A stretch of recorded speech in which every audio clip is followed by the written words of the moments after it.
I risked everything to save a horse, and the unexpected consequences made me a millionaire. I grew up knowing I didn't belong.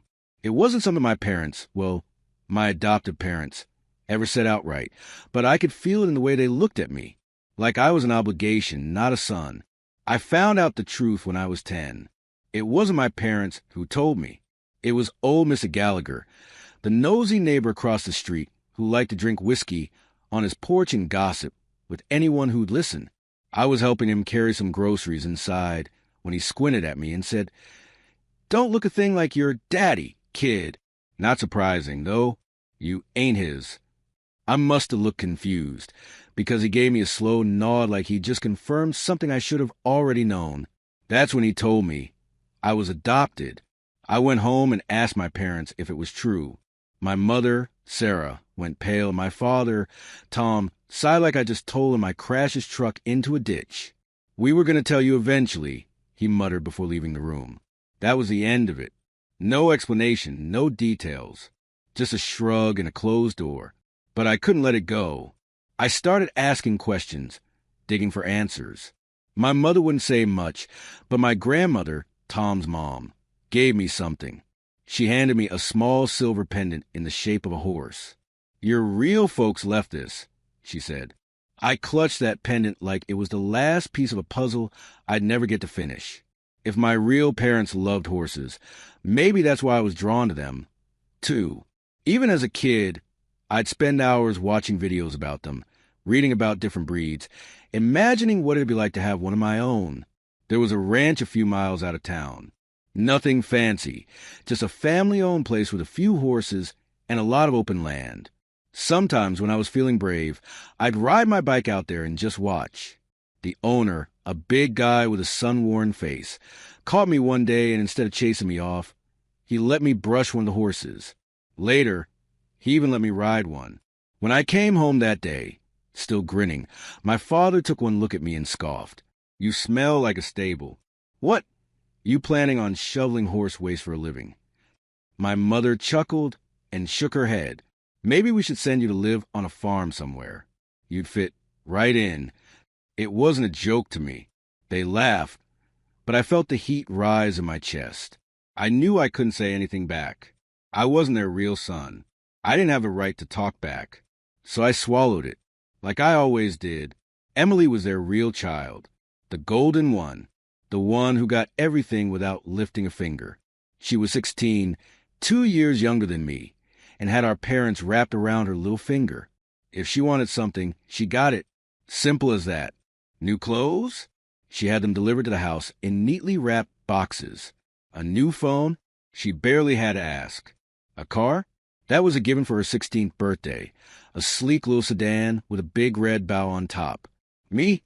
I got lectures about how expensive it was to raise a kid like me, how I should be grateful for what I had, how they didn't have to take me in, but they did, and I owed them for that. So I worked. After school, I stocked shelves at the local grocery store. The pay wasn't much, but it was mine. I saved every dollar I could, stuffing it into an envelope hidden under my mattress. I didn't know where I was going, but I knew one thing for sure. One day, I was leaving. Every night, I'd lie awake in bed, staring at the ceiling, listening to the faint hum of Emily's music through the wall. I wondered what my real parents were like, if they would have loved me, if they would have wanted me. The only thing I had of them was that silver horse pendant, and the feeling that maybe, just maybe, I didn't belong in this house at all. I just had to figure out how to get out. I always knew Emily would get away with anything, but I never expected her to actually set me up like this. Not in a way that would ruin everything. My father had been talking about his dream car for years. Every time a Chevrolet Camaro drove past, he'd whistle low and shake his head like a man admiring something he'd never have. But last month, he finally pulled the trigger. Midnight blue, chrome wheels, leather interior. It was his pride and joy. Every weekend, he was outside, wiping it down like a newborn baby. He barely let my mom drive it. Hell, I wasn't even allowed to look at it for too long. So when I saw Emily standing in the doorway of my room, chewing on her bottom lip with that fake innocent look, I knew she needed something. And whatever it was, I wasn't going to like it. She stepped inside, twisting a strand of her perfect blonde hair around her finger. I need your help, she said. I didn't say anything, just waited. I took Dad's car. That got my attention. My heart dropped like a rock. You what? I just took it for a little drive. I wasn't even gone that long, she said quickly, but there was a stupid mailbox and, well, I didn't need her to finish. I could already see it. The scratch running along the side of the car, my father's face turning red when he noticed it, the explosion that would follow. Emily stepped closer, lowering her voice. You have to take the blame. I let out a sharp laugh. Not a chance. Her blue eyes darkened. Leo, I'm serious. So am I.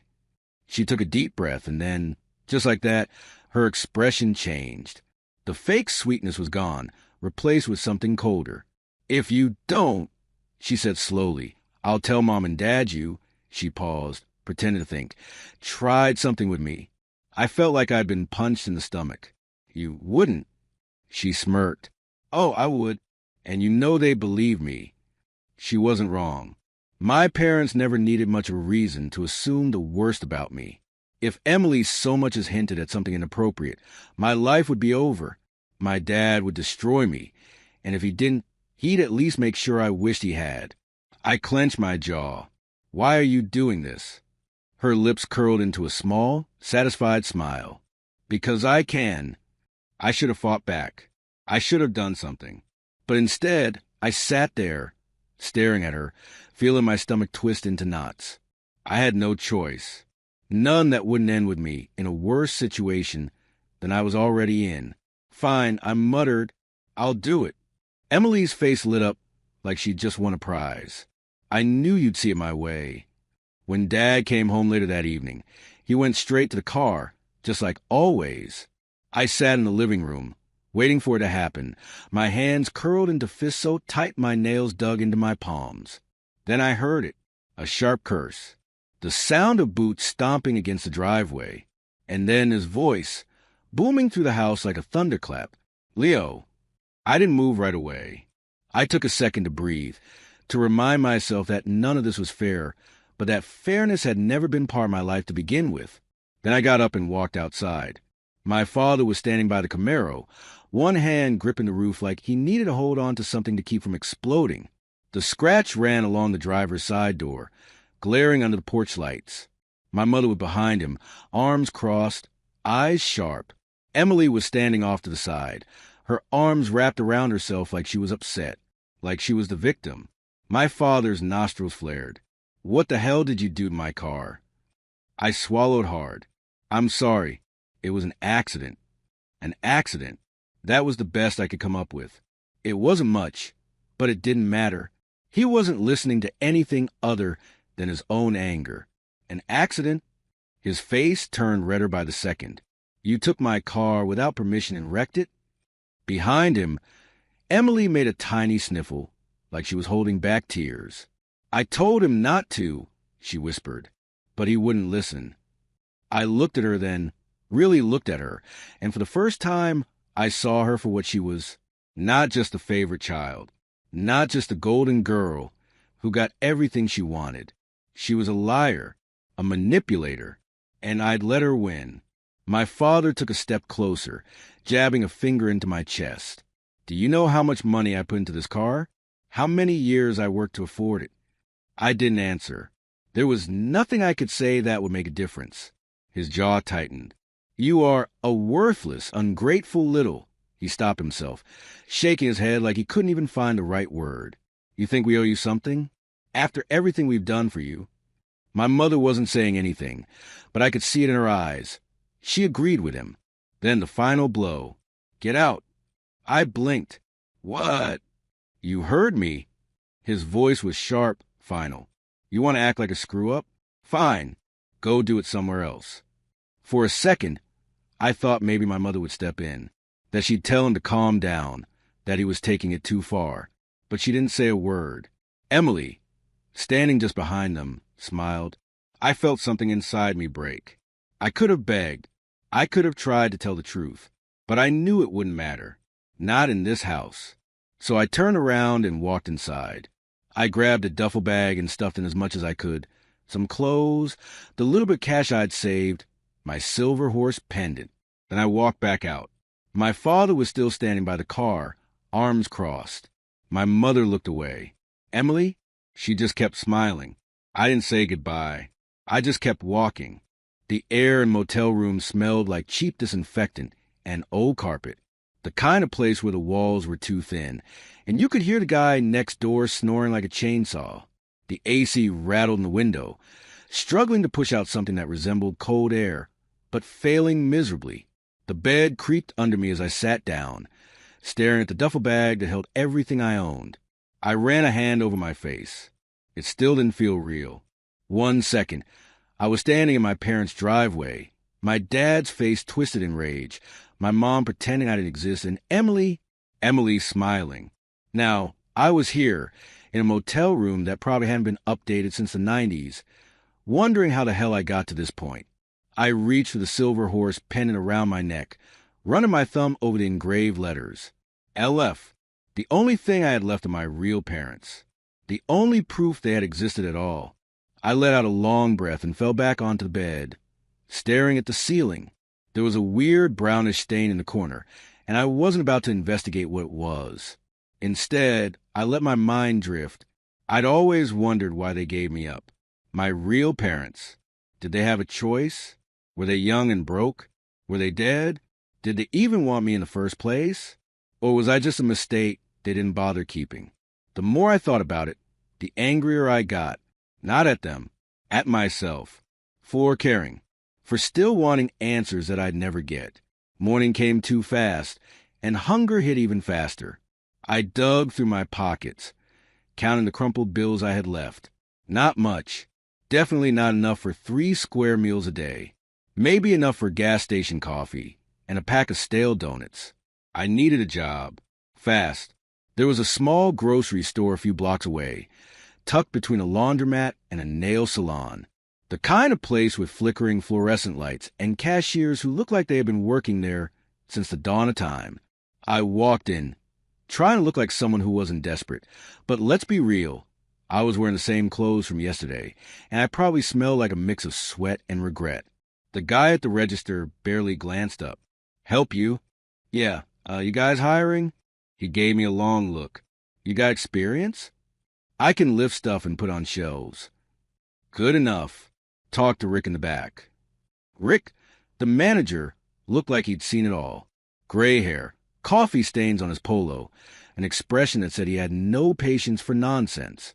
He squinted at me like he was trying to figure out if I was worth the trouble. You get in fights? He asked. What? Do you get in fights? You look like the kind of kid who gets in fights. No, I said quickly. Just need a job. Rick grunted. Stocking shelves. $8 an hour. No benefits. Don't be late. $8 an hour. Not great, but it beat starving. That night, the grocery store was quieter than usual. A couple of moms with kids hanging off their carts, an old lady scrutinizing the expiration dates on every milk carton, and the usual crowd of after-work shoppers grabbing last-minute dinners. I was stocking cans on the bottom shelf when I noticed him. Jack Collins. I didn't know his name yet, but he looked like he belonged on a tractor somewhere, not in a grocery store. He had that classic farmer look. Faded jeans, a flannel shirt that'd seen better days, and a pair of boots covered in a thin layer of dust. The guy looked solid, like someone who could wrestle a bull if the situation called for it. He moved through the aisles with purpose, tossing bags of Rice King goods and a ridiculous amount of beef jerky into his cart. No hesitation, no second-guessing. A man who knew what he wanted. When he reached the register, I was close enough to hear the total, somewhere north of $200. He pulled out a black credit card, swiped it, and didn't even wait for the receipt before stuffing the card into his pocket. Or at least, that's where it was supposed to go. It fell, landed right between the register and a stack of gum packs. No one noticed. Not the cashier, not the people in line behind him. Just me. I looked down at the card. It had that sleek, heavy feel of something important. No PIN required. No ID check. Just swipe and go. My heart started hammering. There had to be money on that thing. A lot of it. Enough to pay for my motel room for months. Enough to actually eat something that didn't come from the discount bin. Enough to maybe, just maybe, buy me a real shot at getting out of this mess. I glanced toward the doors. Jack Collins was already outside, loading his truck. If I kept my mouth shut, if I slid that car into my pocket and walked away, no one would ever know. No one but me. I clenched my jaw, staring at the car like it might start speaking to me. This wasn't some rich guy's play money. This was a hard-working man's bank account. And still I hesitated. I thought about the nights spent counting pennies for vending machine dinners, about lying awake in that cheap motel room, wondering how long I had before I ran out of options, about the way my parents tossed me aside like I was nothing, and how, for once, I could take something back. But then I thought about my grandmother, about the way she used to tell me, "You don't take what ain't yours, Leo. That's the difference between being broke and being bad."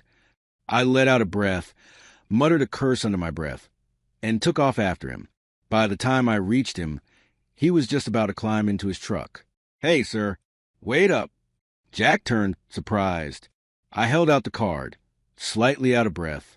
"You dropped this inside." He looked at the card, then at me, eyes narrowing slightly like he was trying to figure out if this was some kind of scam. Then, after a moment, he exhaled and shook his head. "Well, I'll be..." Didn't even notice.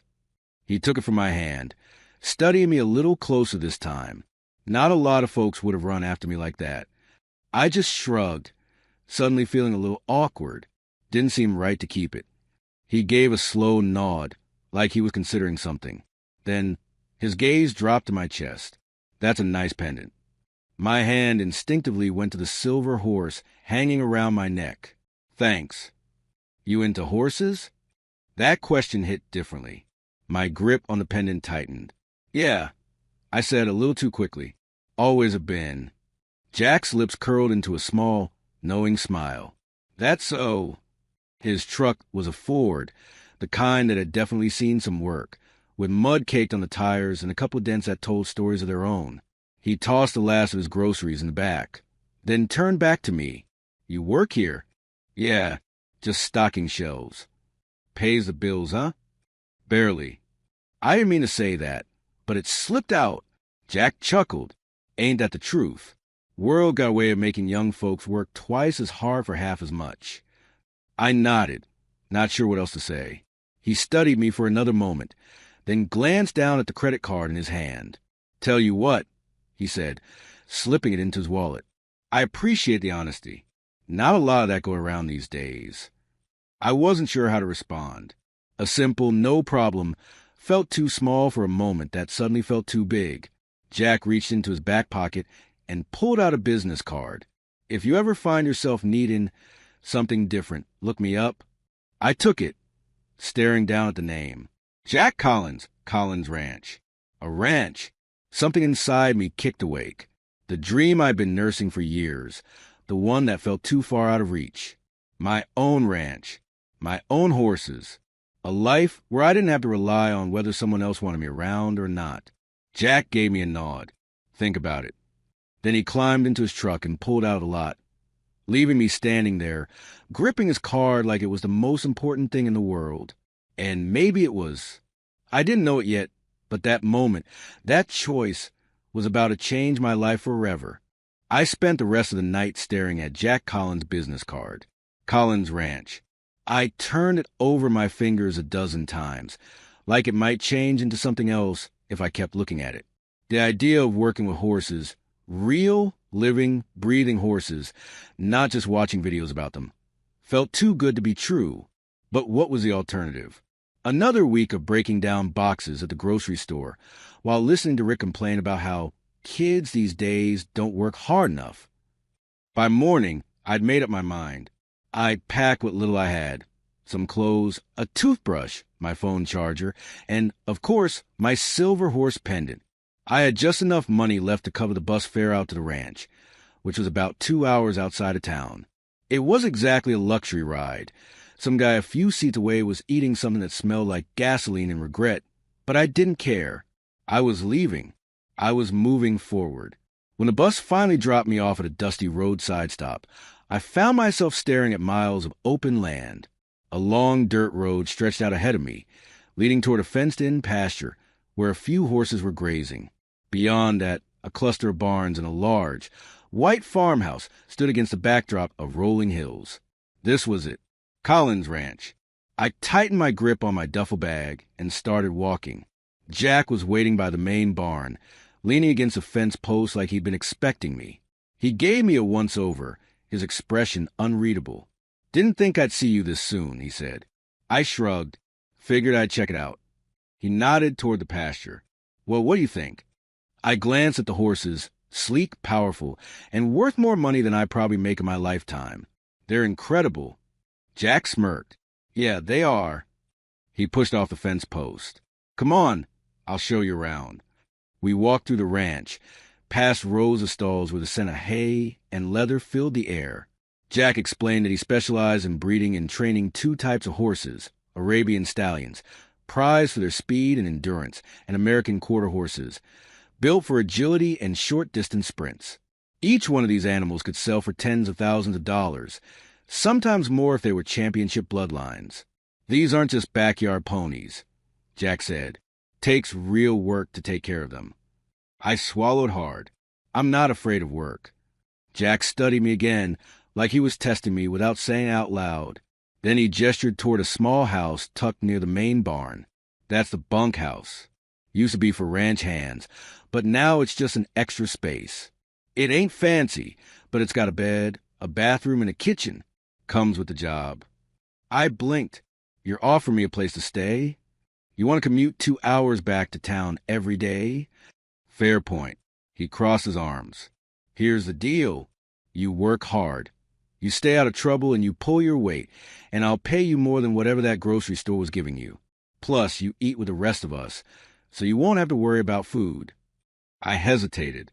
This was everything I wanted, but it also felt like something I wasn't used to, an opportunity, a real one. Jack must have noticed my hesitation, because he added, "Listen, kid, you don't have to decide right now, but if you want the job, it's yours." I didn't need more time to think. "I'm in." Jack grinned. "Figured you'd say that." And just like that, my life changed again. The first thing I learned about life on a ranch, it starts early, real early. Before the sun even thought about rising, I was already awake. Mostly because I heard boots stomping outside my bunkhouse window. For a second, I forgot where I was. Then the smell of hay hit me, mixed with fresh morning air and something unmistakably hoarse. That's when it clicked. This wasn't the grocery store. This wasn't a dingy motel. This was the real deal. Jack wasn't the type to ease you into things. By the time I stumbled out the door, still half asleep, he handed me a pair of gloves and jerked his chin toward the stables. "You clean, you feed, you water. Then we'll talk about the fun stuff."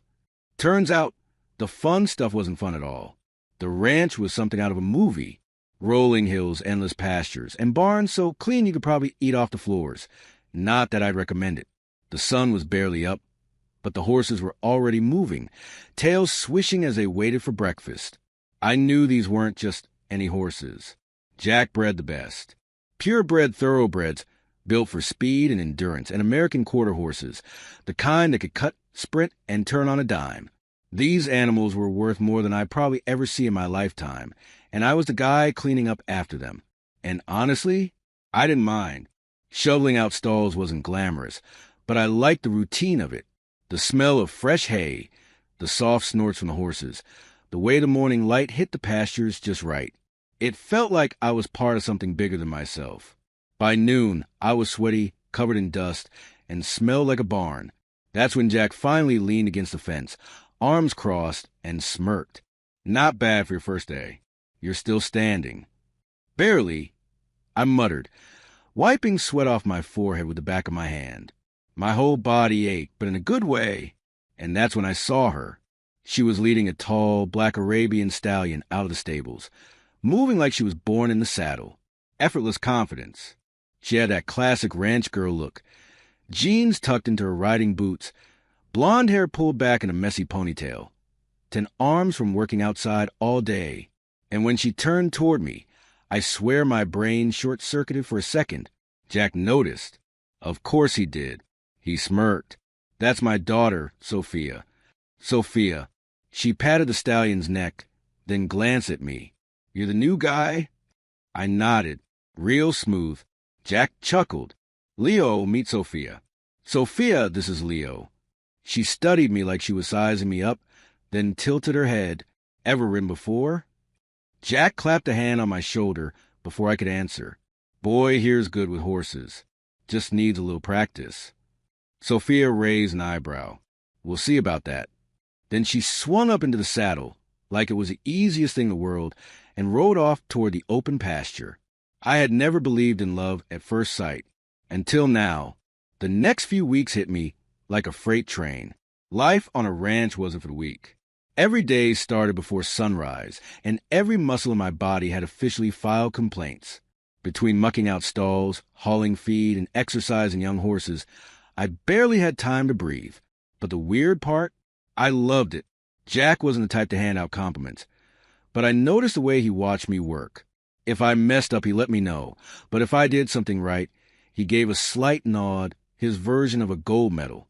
That was enough for me. And then there was Sophia. She was different. She wasn't just some rancher's daughter who rode for fun. She lived and breathed this life.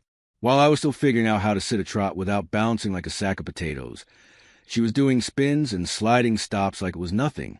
And she wasn't shy about pointing it out either.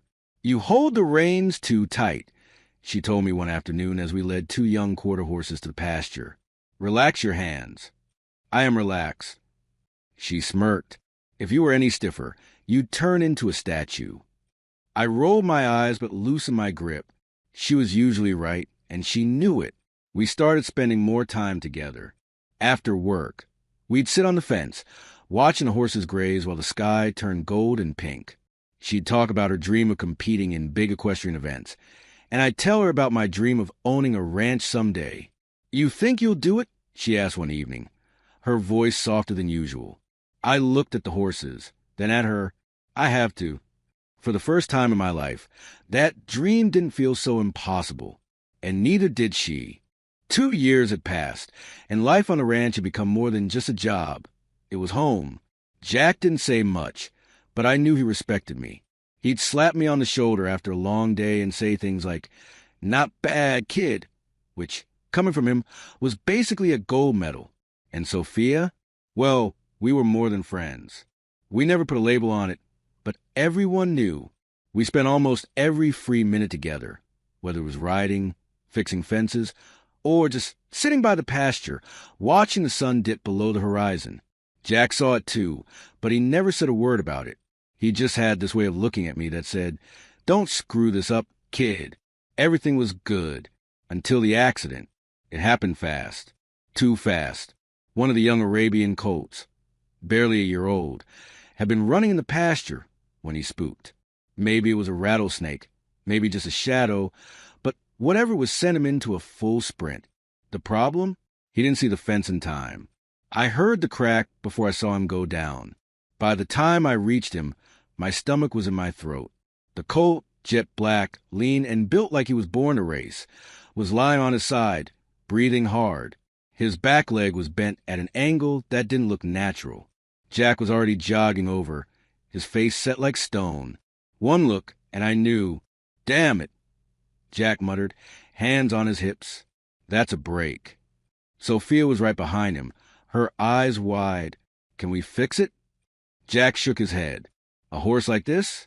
A broken leg's a death sentence. It ain't worth the money to fix." Sophia sucked in a sharp breath. I just stared at him, my fists clenching at my sides. "You're just going to put him down?" Jack exhaled heavily. "Leo, I know it's rough, but this is business. Even if we spend the money to fix him, he'll never race, never sell for what he's worth. He'll be a liability." I looked down at the colt. He was still breathing hard, his dark eyes full of fear. He wasn't just a number on a spreadsheet. He was alive. "I'll take care of him," I said, my voice firmer than I expected. "I'll pay for part of it. I'll do all the work." Jack's expression didn't change. "You don't know what you're asking for." "Do," I shot back. "I can't just let him die because he's not profitable." Jack was silent for a long time. Then he sighed, running a hand through his graying hair. "Fine, but you're on your own with this one, kid. I won't stop you, but don't come crying to me when it doesn't work." I nodded, my jaw set. "I won't." That was the easy part. The next few months nearly broke me. The vet set the colt's leg in a cast, but the hard part wasn't the medical treatment. It was everything else. Horses aren't built to lay around. A broken leg isn't like a human injury, where you just keep off it for a while. If a horse can't stand properly, they can develop serious complications, circulation problems, infections, even depression. So I worked. I worked harder than I ever had in my life. I named him Star, partly because of the small white mark on his forehead, partly because I refused to believe his story was over. I spent every free minute in that stall. I massaged his leg to keep circulation moving. I read articles, watched videos, even called up online vets for advice. I changed his bandages, kept him clean, kept him fed, kept him from giving up. Sophia was there every step of the way. She'd bring me coffee when I was up all night checking on him. She'd sit beside me in the stall, rubbing Star's neck when he got restless. She never said much about what I was doing, never tried to tell me I was wasting my time. She just believed in me. And then, one morning, I walked into the stall, and Star was standing. I froze. He was shaky, his muscles weak, but he was standing. On his own. I swallowed hard, my throat tight. "Hey, buddy." He flicked an ear toward me, then snorted like it was no big deal. I turned to Sophia, grinning like an idiot. "He's standing." She just smiled. "I told you he would." It took another few months, but Star recovered. The limp faded, his muscles came back, and by the time spring rolled around, he was running again. He wasn't the same colt he was before, but he was alive, and he was mine. Jack watched him one evening. Leaning against a fence as Star trotted through the pasture. He didn't say anything for a long time. Then, finally, he let out a low whistle. "Damn, horse looks good." I grinned. "Yeah, he does." Jack glanced at me, then shook his head with a chuckle. Guess I was wrong about this one. I just smiled. For the first time in my life, I'd proven that someone was worth fighting for. And that changed everything. A year had passed since Star's injury, and life on the ranch had settled into something that felt permanent. Jack still worked me hard, but his nods of approval had become more frequent. Sophia and I had grown closer, maybe too close, considering she was Jack's daughter, but he never said a word against it. "Leo's a good kid," was all he ever muttered when anyone asked. And Star? He had become the strongest, most determined horse on the ranch. The limp was gone, and when he ran, he looked like he was flying. He was special, everyone saw it. And deep down, I knew it was only a matter of time before someone else saw it too. That someone showed up in a sleek black SUV on a bright autumn afternoon. Henry Fordham was like the usual buyers who rolled in wearing jeans and dusty boots. He stepped out of his car in a tailored suit, his shoes probably worth more than my truck, which, granted, was non-existent. But still, he had the air of a man who never lost a deal, with salt and pepper hair, sharp eyes, and a watch that screamed money. I'd never seen him before, but Jack had. Fordham.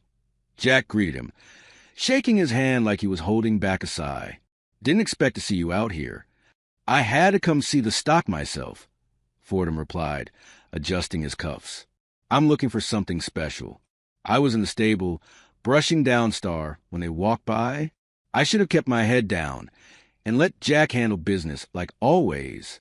But then I heard Fordham ask if there were any horses with real spirit, something that could dominate on the track. Jack hesitated just a second too long before answering, and my stomach twisted. I knew what was coming. "This one," Fordham said, stopping in front of Star's stall. His gaze sharpened. "He's different." Jack nodded. "That's Star. He was injured young, but he's got heart. Recovered better than we expected." Fordham studied him, then smiled. "I like him." I stepped out before I could stop myself. "He's not for sale." Jack turned, giving me a look that said, "What the hell are you doing?" But Fordham just looked amused. "You must be Leo." I swallowed hard. "Yeah." Fordham tilted his head slightly. "Jack, mind if I speak to him alone?" Jack exhaled through his nose, but nodded. "Go on, Leo. Take a walk with him." I didn't want to, but I didn't have a choice. We walked out to the pasture, the golden light stretching across the hills.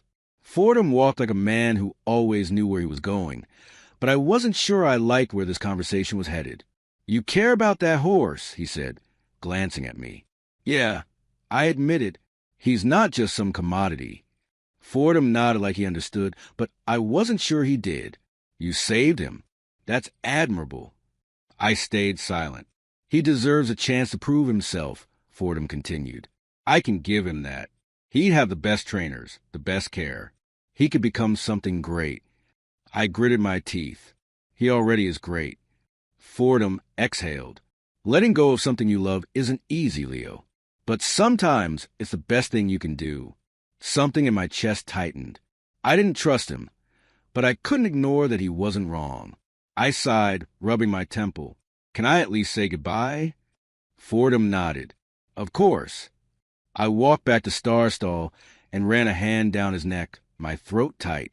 "You're going to be great," I muttered. "I know you are." And then, just as I was about to step back, Fordham's voice cut through the quiet. "That's an interesting pendant." I froze. Slowly I turned. He was staring at the silver horse pendant around my neck. My fingers instinctively went to it. "What?" "Your necklace," he said, stepping closer. His expression shifted. Something between curiosity and something else. Something deeper. "Where did you get it?" I hesitated. "It's the only thing I have from my real parents." Fordham's face paled. "May I see it?"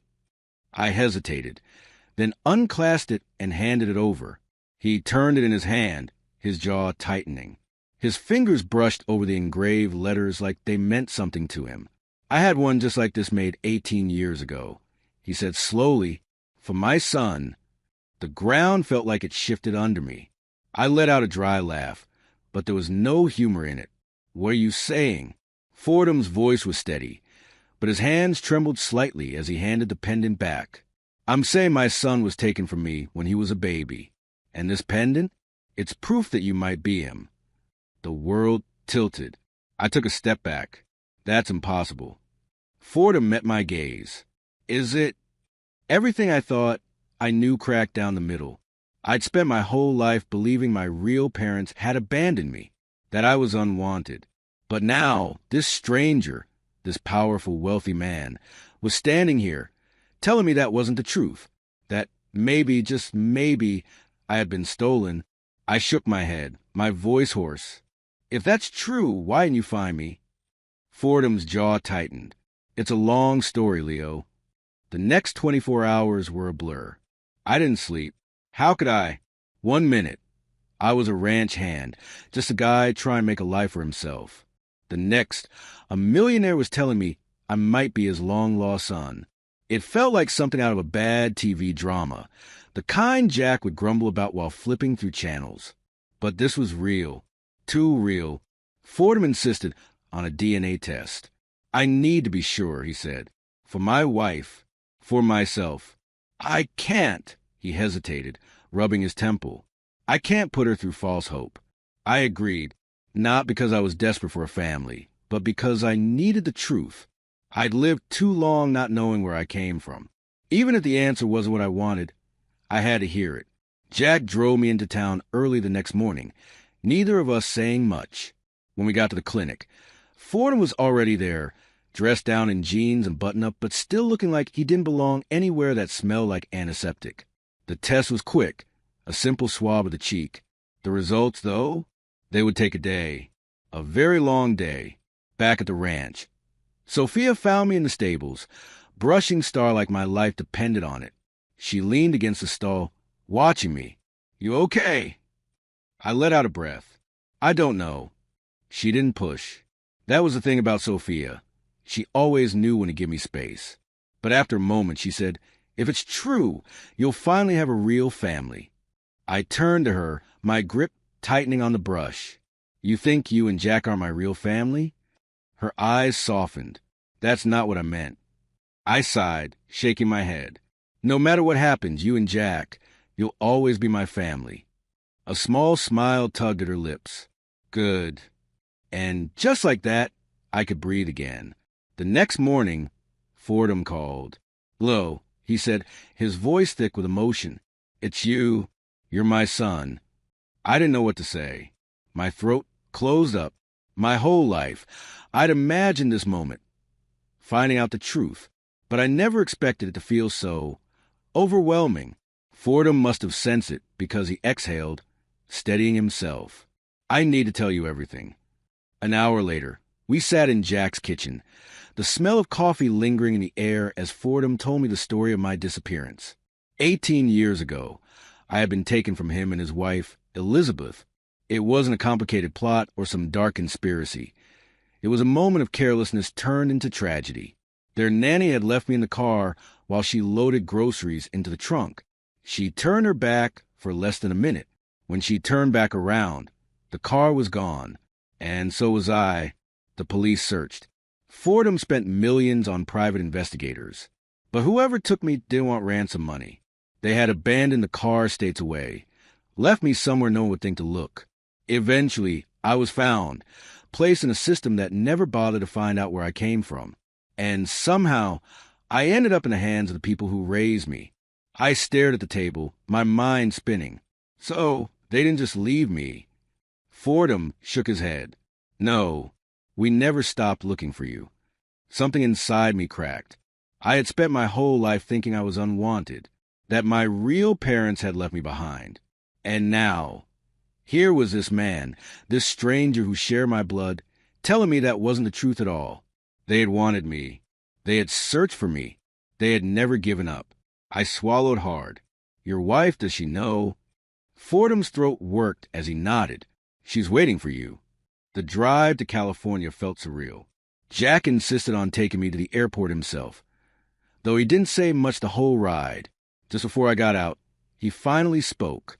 "You got a family waiting for you, Leo, but you got one here too." I nodded, my throat tight. "I know." He grunted. "Good." I boarded a private jet, because of course Fordham had won, and landed in California a few hours later. The Fordham estate was massive, the kind of place that looked like it belonged in a magazine. Perfectly trimmed hedges, marble floors, a chandelier the size of my bunkhouse. And waiting at the front steps was a woman with tear-streaked cheeks and shaking hands. Elizabeth Fordham. The second I stepped out of the car, she covered her mouth with a sob. "Leo!" I barely had time to react before she threw her arms around me, clutching me like she was afraid I'd disappear again. And for the first time in my life, I felt something I never thought I would. I felt found. Inside, I met my younger brother, Nate. He was 15, lanky, with the same sharp jawline as Fordham, but softer eyes. He studied me like he was trying to make sense of me, then grinned. "So, do I have to call you Big Brother now?" I smirked. "Depends. You cool with that?" He snorted. "Not really." I laughed. And just like that, I knew I belonged. Moving to California felt like stepping into a different world. I had spent years working the dirt, waking up before sunrise, earning every dollar with sore muscles and sweat. Now, I was in a house that had more bathrooms than I could count, eating meals prepared by a private chef, and sleeping in a bed so soft it felt like I was floating. It was surreal. My mother, Elizabeth, barely let me out of her sight. If I so much as walked into another room, she'd call my name like she was afraid I'd vanish again. I didn't blame her. I couldn't imagine what she had gone through, losing a child and never knowing if he was alive. Every time she hugged me, I could feel her holding on just a little too tight, like she was trying to make up for lost time. My father, Henry, wasn't as emotional, but I could see it in the way he watched me. He was trying to piece together who I was, this grown man who had once been his baby boy. He took me to the stables on the estate, introducing me to their prize horses. Their business wasn't just breeding and selling. It was international. They raised Friesians, known for their beauty and strength, and world-class thoroughbreds that sold for millions. "This could be yours one day," Henry said, watching me as I ran a hand down the sleek black coat of a Frisian stallion. If you want it. I wasn't sure what I wanted yet, but I knew one thing. I wasn't walking away from horses.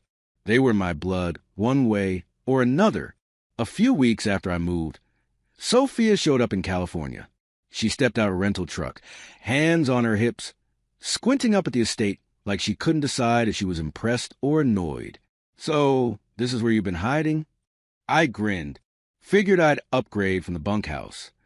She rolled her eyes, but smiled.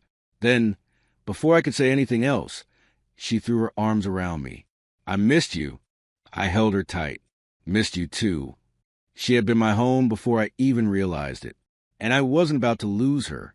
A year later, we were standing on my family's ranch, surrounded by rolling hills, towering oak trees, and more guests than I could count.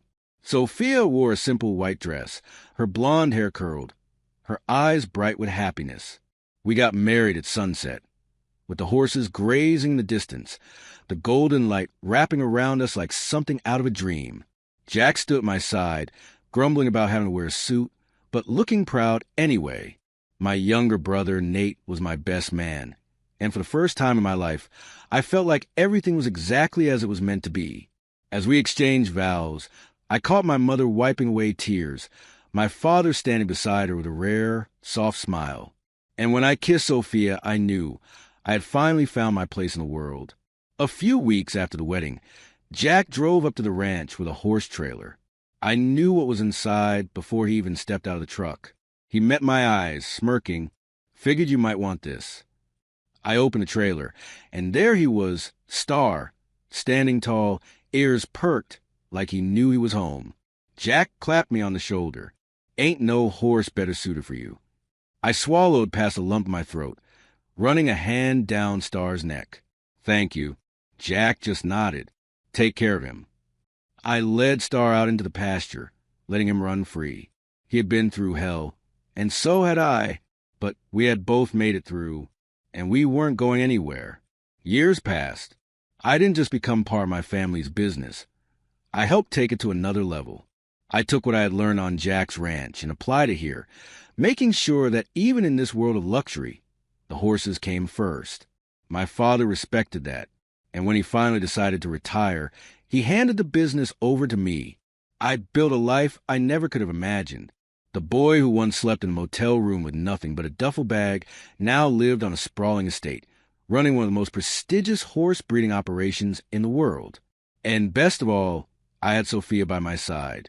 One evening, we sat on the porch, watching the sun dip below the hills, her hand resting on her stomach. Our first child on the way. She looked at me, smiling. You know, none of this would have happened if you hadn't returned that credit card. I laughed, shaking my head. You really think so? She nodded. If you hadn't done that, you wouldn't have met Jack. You wouldn't have saved Star. And if you hadn't saved Star, Henry wouldn't have recognized your pendant. Everything led to this. I thought about that for a long moment. She was right. Every small act of kindness, every decision to do the right thing, had led me here. The universe had a way of rewarding goodness, even when it didn't seem like it at the time. Sophia squeezed my hand. See? The universe always pays back kindness 1,000 times over. I kissed her forehead, feeling the truth of her words settle deep in my chest. I had come from nothing. I had lost everything. But in the end, by choosing to do what was right, I had gained more than I ever dreamed possible. And I wouldn't trade a single moment of it.